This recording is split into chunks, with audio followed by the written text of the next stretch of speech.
இனி பாவம் செய்யாத, நானும் உன்னை ஒன்னும் பண்ண மாட்டேன்னு சொல்லி அனுப்புனார்.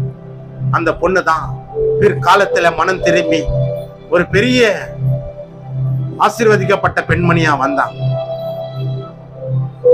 விபச்சாரத்துல மன்னிக்கப்பட்ட பெண்ணு தான் ஆண்டவருக்கு கூட நின்று ஊழியம் பண்ணான்.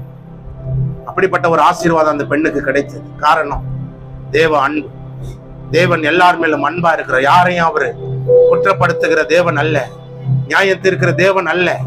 நியாய தீர்ப்பு கடைசி நாள்ல நடக்கும்.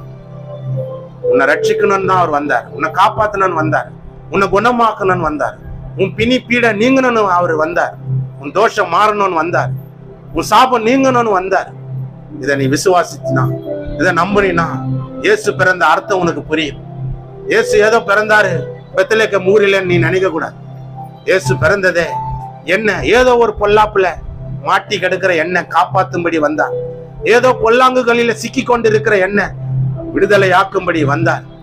என்ன அன்பு, என் மேல் வைத்த அன்பு விளங்க பண்ணினார். இனி நான் அவரை அண்டிக் கொள்வேன். இனி அந்த பாவங்கள் செய்யாதபடி, இனி சின்ன சின்ன தவறு, அந்த பையன் பாருங்க, சின்ன சின்ன கல் எடுத்தா எங்க வைக்கிறதுன்னு தெரியல, மத்தவங்கள சொன்னா